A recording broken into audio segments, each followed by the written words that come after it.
उत्तर प्रदेश के एक बड़े समाजवादी नेता आजम खान, उनको रामपुर की एक एमपी एमएलए कोर्ट ने आज 2 साल की कैद सुनाई है। उन्होंने 2019 के लोकसभा चुनाव में एक बड़ा भड़काऊ भाषण दिया था जिसको अदालत ने हेट स्पीच माना है।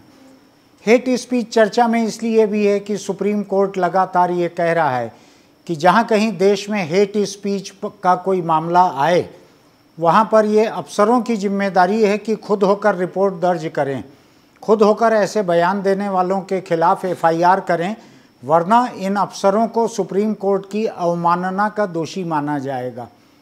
तो इस बदले हुए माहौल में निचली अदालतें हैं वो भी देखती हैं कि सुप्रीम कोर्ट का क्या रुख है, उसके क्या आदेश हैं, और कानून तो है ही अपनी जगह। तो इस अदालत ने आजम खां को 2019 के लोकसभा चुनाव के भाषण में कही हुई एक बड़ी हिंसक बात को लेकर 2 साल की कैद सुनाई है। वो बात सज़ा के लायक है या नहीं है, इसको आप खुद भी तय कर सकते हैं। उन्होंने एक पब्लिक मीटिंग में भाषण देते हुए कहा था कि प्रदेश का मुख्यमंत्री एक हत्यारा है, कातिल है, और उसने यहाँ पर एक कातिल को कलेक्टर बनाकर भेजा है। और उन्होंने बहुत सारी और बातें कही थी जिसमें ये भी था कि वो मेरा कत्ल करवाना चाहते हैं, ये लोग, इस तरह की बात कही थी। इस बात को अदालत ने हेट स्पीच माना है और उनको 2 साल कैद सुनाई है। लोगों को याद होगा कि आजम खां इसके पहले भी अपने बयानों के लिए कई जगह घिरे हुए हैं। कभी वो समाजवादी पार्टी की ही एक महिला नेता, उसके खिलाफ कोई बयान दे देते हैं, कभी कुछ कहते हैं। लोगों को याद होगा बुलंदशहर में बहुत साल पहले एक बलात्कार हुआ था जिसमें एक माँ बेटी के साथ लुटेरों ने रास्ता रोक कर उनको खेत में ले जाकर उनके साथ बलात्कार किया था। बेटी नाबालिग थी, 14 साल की, माँ थी साथ में। जब ये हुआ तो समाजवादी पार्टी की सरकार थी उत्तर प्रदेश में, उसमें ये बड़े नेता थे आजम खां। तो इन्होंने एक सार्वजनिक बयान दिया था कि ये जांच करके देखा जाना चाहिए कि क्या ये सरकार को बदनाम करने के लिए एक राजनीतिक साजिश के तहत ये किया जा रहा है, इस तरह की बात कही थी। इस पर ये मामला सुप्रीम कोर्ट तक पहुंचा। उस बच्ची के पिता ने कहा कि बलात्कार की शिकार मेरी बेटी, उसकी शिकायत को आजम खां एक राजनीतिक साजिश करार दे रहे हैं, तो ये उसका अपमान है। पहले वो शिकार हुई बलात्कार की, अब उसके खिलाफ ये अपमानजनक बयान है। मामला सुप्रीम कोर्ट तक पहुंचा। सुप्रीम कोर्ट ने आजम खां को कटघरे में खड़ा करके रखा और कहा कि अगर बिना शर्त माफ़ी नहीं मांगोगे तो अदालत छोड़ेगी नहीं। कपिल सिब्बल जैसे बड़े वकील आजम खां की तरफ से खड़े हुए थे। उन्होंने सुप्रीम कोर्ट को ये समझाने की कोशिश की कि बहुत से दूसरे और मंत्री ऐसे हैं बहुत सी सरकारों में जो बहुत से अधिक हिंसक बयान देते हैं, उनके खिलाफ कुछ नहीं होता, केवल आजम खां को घेरा गया है। अदालत नहीं मानी इस पे। अदालत ने उनसे माफ़ी मंगवाई, बिना शर्त माफ़ी मंगवाई उस बच्ची से, उसके बाद उनको छोड़ा। तो ये बयान जो हैं, ये हिंसक बयान कई बार लोगों को अदालतों तक ले जाकर घेरते हैं। आपको याद है अभी सूरत के एक मजिस्ट्रेट की अदालत ने राहुल गांधी को, उनका बयान हिंसक तो नहीं था लेकिन उनका बयान उस मजिस्ट्रेट कोर्ट ने मोदी नाम के लोगों के लिए अपमानजनक माना और उनको 2 साल की सज़ा सुनाई। उनकी संसद की सदस्यता खत्म हुई, उनका घर खाली हुआ, ये सब हुआ है। अभी उसके खिलाफ ऊपर तक अदालतें बाकी हैं राहुल के पास, वैसा ही आजम खां के लिए अभी ऊपर तक अदालतें बाकी हैं। लेकिन सवाल ये उठता है कि इस तरह के हिंसक बयान देना, खासकर जो लोग किसी जिम्मेदार ओहदे पे बैठे हुए हैं, जिन्होंने ज़िंदगी में कम से कम एक बार संविधान की शपथ ली है, जो कानून को जानते हैं, समझते हैं, और जिनके मन में अपने जिम्मेदार ओहदों की वजह से भी कमज़ोर तबकों के लिए, अल्पसंख्यकों के लिए, महिलाओं के लिए, बच्चों के लिए एक सम्मान होना चाहिए, लेकिन वो देखने नहीं मिलता है।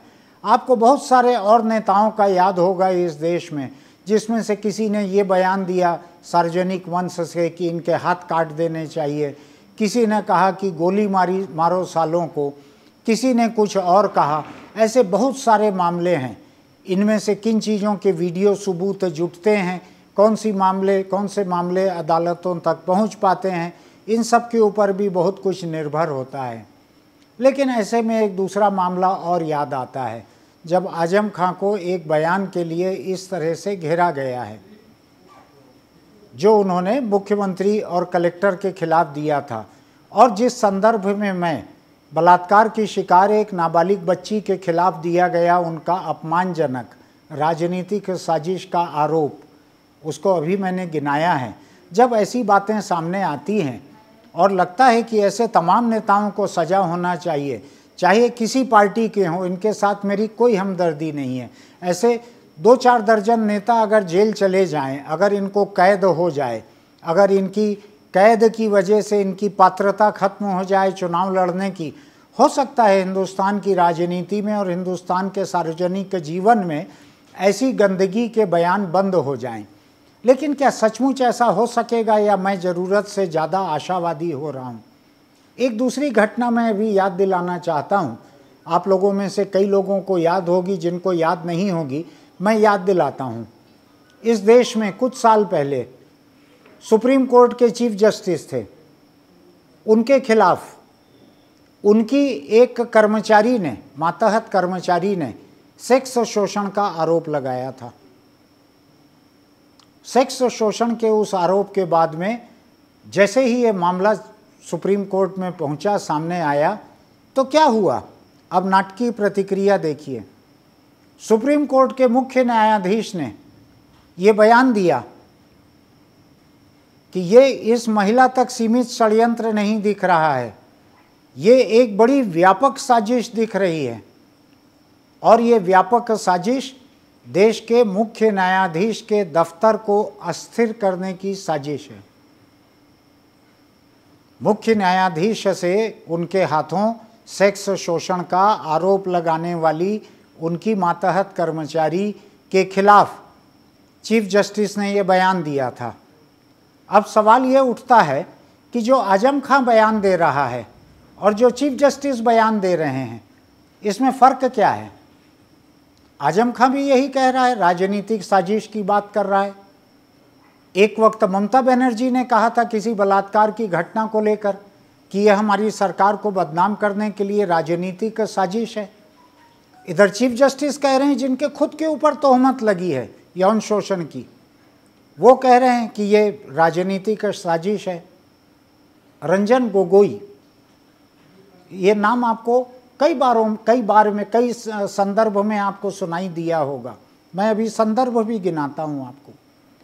तो रंजन गोगोई के ऊपर उनकी ही एक मातहत कर्मचारी ने सेक्स शोषण का आरोप लगाया। उसके लिए चीफ जस्टिस ने एक बेंच बनाई, बेंच बना के उसमें 3 जजों को रखा।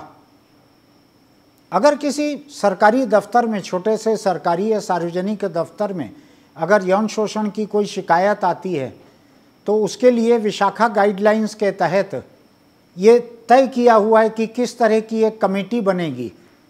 उस कमेटी में वहाँ के कर्मचारी अधिकारी रहेंगे, उसमें कम से कम एक महिला रहेगी अनिवार्य रूप से। कुछ मामलों में ये भी लिखा हुआ है कि ऑफिस के बाहर के किसी व्यक्ति को उसमें शामिल किया जाएगा। ऐसे कई तरह के निर्देश चले आ रहे थे, और ये सुप्रीम कोर्ट के मातहत ही ऐसे निर्देश बने थे और चले आ रहे थे। ये विशाखा गाइडलाइंस वगैरह सब सुप्रीम कोर्ट के मातहत बनी थी। उन गाइडलाइंस के ठीक खिलाफ जाकर रंजन गोगोई ने एक बेंच बनाई, जिस बेंच में वो खुद बैठे। उस बेंच की अध्यक्षता उन्होंने खुद की। जो आरोपों के कटघरे में है, वो न केवल अपना वकील बन गया, अपने मामले में जज भी बन गया, अपने खिलाफ एक छोटी कर्मचारी की शिकायत को खुद सुनने बैठा, और जो दूसरे 2 जज हैं उनके मातहत हैं। तो जो आरोपी है, जब वो खुद बेंच की अध्यक्षता करने बैठ गया और उसके 2 मातहत जज बैठ गए, तो मामले का वही होना था जो हुआ। ये मामला पूरा का पूरा ख़त्म हो गया।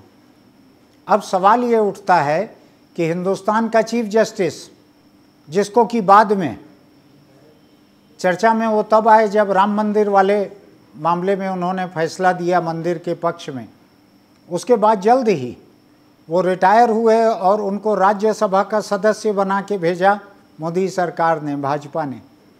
ये दिलचस्प सिलसिला है पूरा। पहले वो यौन शोषण के आरोप में फंसे, कुछ अरसा बाद राम मंदिर का फैसला आया मंदिर के पक्ष में, कुछ अरसा बाद वो रिटायर हुए और उनको राज्यसभा में भेजा गया। चीफ जस्टिस ऑफ इंडिया, जो कि देश के 3 सबसे बड़े संवैधानिक संस्थाओं में से एक का मुखिया होता है, वो राज्यसभा के आम लोगों में से एक हो गया। बहुत सारे रहते हैं वहाँ पे, और इन दिनों तो राजनीतिक दलों की मेहरबानी से तरह तरह के चरित्र वाले लोग रहते हैं वहाँ पे, तरह तरह के विवादास्पद लोग रहते हैं वहाँ पे। कल तक जो चीफ जस्टिस था वो आज वहाँ बैठकर फ़ख्र हासिल कर रहा है राज्यसभा में। मुझको दिक्कत नहीं है, ये उनका फैसला है कि वो कैसे लोगों के बीच, कैसे लोगों के बराबरी से बैठना चाहते हैं।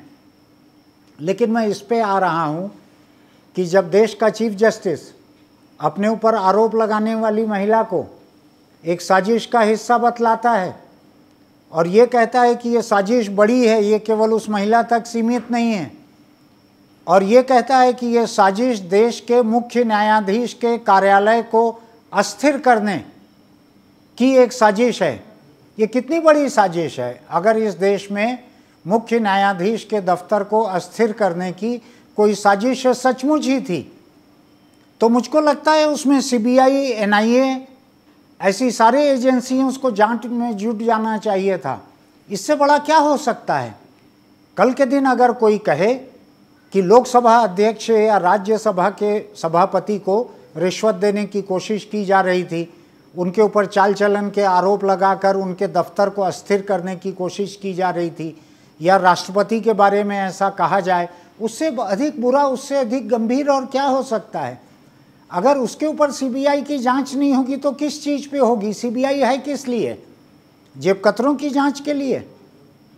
तो इस देश में जब आजम खां सरीखे लोगों को सज़ा होती है, आजम खां सरीखे लोगों को सुप्रीम कोर्ट में एक बलात्कार की शिकार नाबालिग लड़की का अपमान करने के लिए माफ़ी मांगनी पड़ती है बिना शर्त के, तो सवाल ये उठता है कि क्या आजम खां वाला कानून, जिस कानून के तहत आजम खां को कहा गया कि माफ़ी मांगो वरना देखो, क्या वो कानून रंजन गोगोई पे लागू नहीं होता? क्या रंजन गोगोई कानून से ऊपर हैं? क्या देश का मुख्य न्यायाधीश जो है वो अपने आप को पाक साफ बताते हुए अपना चरित्र प्रमाण पत्र जारी करके उसमें खुद ही दस्तखत करने का हकदार है? या इस देश में विशाखा गाइडलाइंस के तहत जिसके ऊपर आरोप लगा है उसको हटा देना चाहिए, उसको दफ्तर से हटा देना चाहिए, उसको जांच के दायरे से हटा देना चाहिए, दूर कर देना चाहिए, और बाकी लोग जांच करें, जिसमें अनिवार्य रूप से महिला हो, जिसमें अनिवार्य रूप से जिसके ऊपर आरोप लगा है उससे वरिष्ठ कोई महिला हो। आप बात को समझिए। मैं आपको एक मिसाल देता हूँ। छत्तीसगढ़ में एक बड़े आईपीएस अफसर के ऊपर उनकी महिला सिपाही ने यौन शोषण का आरोप लगाया। उसकी विभागीय जांच नहीं हो पा रही थी क्योंकि उस अफसर से ज़्यादा वरिष्ठ कोई महिला अधिकारी यहाँ पर नहीं थी। बाद में क्या हुआ उसको हम भूल जाएं, क्योंकि लोकतंत्र का एक बड़ा दुखद अध्याय है और वो बहुत सारा समय खा जाएगा। लेकिन मैं अभी आजम खां और चीफ जस्टिस ऑफ इंडिया इनकी बराबरी कर रहा हूँ। चीफ जस्टिस ऑफ इंडिया ने अपने ऊपर लगे हुए आरोप को साजिश करार दिया था। न केवल साजिश करार दिया था बल्कि अपने दफ्तर को अस्थिर करने के लिए, अपने दफ्तर को ठप्प करने के लिए एक साजिश करार दिया था। ये छोटी बात नहीं है। मैं अगर उस चीफ जस्टिस की जगह रहता और मुझको ऐसे किसी साजिश की खबर रहती तो मैं खुद होकर प्रधानमंत्री को लिखता, राष्ट्रपति को लिखता कि इस मामले की सीबीआई जांच कराई जाए, ये न्यायपालिका के खिलाफ एक बड़ी साजिश है, मैं अपने आप को अलग कर रहा हूँ, इसकी जांच कराई जाए, इस महिला के शोषण के आरोप की भी जांच कराई जाए, मेरे ऑफिस को लेके जिस आधार पे मैं कह रहा हूँ उसकी जांच कराई जाए। चीफ जस्टिस ऑफ इंडिया को अस्थिर करने से ज़्यादा बड़ा क्या हो सकता है जुर्म इस देश में। कोई जांच नहीं हुई उसकी, किसी को जांच नहीं दी गई। ये जज, आरोपों से घिरा हुआ जज खुद बैठा, खुद ही कटघरे में है, खुद ही अपना वकील बन के खड़ा हो गया और खुद ही जज बन गया। इस तरह की मिसालें हैं जो नेताओं का हौसला बढ़ाती हैं। आज अगर ये मामला सुप्रीम कोर्ट तक जाएगा और सुप्रीम कोर्ट में आजम खां के वही वकील कपिल सिब्बल खड़े होंगे और वो वहाँ कहेंगे कि रंजन गोगोई ने, जस्टिस रंजन गोगोई ने जो किया था, क्या उसका बेनिफिट ऑफ डाउट, क्या उसी मिसाल, उसी नज़ीर का फ़ायदा मेरे मुवक्किल आजम खां को नहीं मिलना चाहिए? ऐसी ही साजिश की बात तो रंजन गोगोई ने भी कही थी, उसके बाद तो उनको राज्यसभा भेजा गया। तो ये सवाल उठते हैं, एक किसी नेता को गाली देना, उसको लोअर कोर्ट से 2 साल की सज़ा दे देना, ये आसान बात है। हिंदुस्तान में ऐसे 600-700 कितने कोर्ट होंगे, तो वहाँ ये सज़ा देना आसान है, कोई भी सज़ा दे सकता है। मजिस्ट्रेट के कोर्ट ने राहुल गांधी को सज़ा दे दी, आसान है। लेकिन जब देश की सबसे बड़ी अदालत के चीफ जस्टिस तक बात आती है, तो ये समझने की ज़रूरत है कि चीफ जस्टिस ऑफ इंडिया कैसी मिसाल पेश कर रहा है, कैसी नज़ीर पेश कर रहा है वो बाकी देश के लिए। और लोग सोचिए, अपने मन में आप सोचिए कि क्या चीफ जस्टिस की ऐसी मिसाल के बाद देश में कोई भी सज़ा का हकदार है क्या? मेरी कोई हमदर्दी आजम खां के साथ नहीं है। मैं कह चुका हूँ कि ऐसे हर किसी को सज़ा मिलनी चाहिए और कड़ी सज़ा मिलनी चाहिए, ताकि इनकी बकवास बंद हो, ताकि महिलाओं की इज्जत बच सके, इनकी बकवास रुक सके। लेकिन मैं साथ में याद दिलाना चाहता हूँ, क्या इस देश की अदालत को कुछ कहने का नैतिक हक है? कानूनी हक तो है, क्या नैतिक हक भी है? कितने जज थे सुप्रीम कोर्ट के जिन्होंने रंजन गोगोई के इस मामले में खुद सुनवाई में बैठने के खिलाफ छोड़ा हो, सुप्रीम कोर्ट को छोड़ा हो, आपत्ति दर्ज की हो? किसी ने छोड़ा है? एक दूसरे को ब्रदर जज बोलते हुए जिनका गला सूखने लगता है, उनमें से किसी ने रंजन गोगोई के इस फैसले का विरोध किया? क्या उनके साथ में जो दूसरे जज और बैठने के लिए तैयार हुए थे, क्या उन्होंने ये कहा कि हम इस मामले को सुनना नहीं चाहते, हम आरोपी के साथ बैठना नहीं चाहते फैसला करने के लिए? किसी ने कुछ कहा? ये सोच के देखिए कि हिंदुस्तान की सबसे बड़ी अदालत कैसी मिसालें पेश कर रही है। मैं फिर किसी खबर को लेकर आपके बीच रहूँगा। तब तक आपको हमारी वीडियो रिपोर्ट अच्छी लगती हो तो सब्सक्रिप्शन और नोटिफिकेशन की बटनें दबाइएगा, कोई फ़ीस नहीं है। और हाँ, मैं रोज़ की तरह अपनी बात दोहराना चाहता हूँ, अगर आप दोपहिया चलाते हैं तो हेलमेट ज़रूर लगाइएगा। ज़िंदगी को कई बार एक हेलमेट बचा सकता है। और कार चलाते हैं तो सीट बेल्ट लगाना मत भूलिएगा, उससे आपकी ज़िंदगी बच सकती है। हम चाहते हैं कि आप बरस दर बरस हमारे वीडियो देखते रहें, इसके लिए आपका ज़िंदा रहना ज़रूरी है। अपनी ज़िंदगी की हिफाजत कीजिए।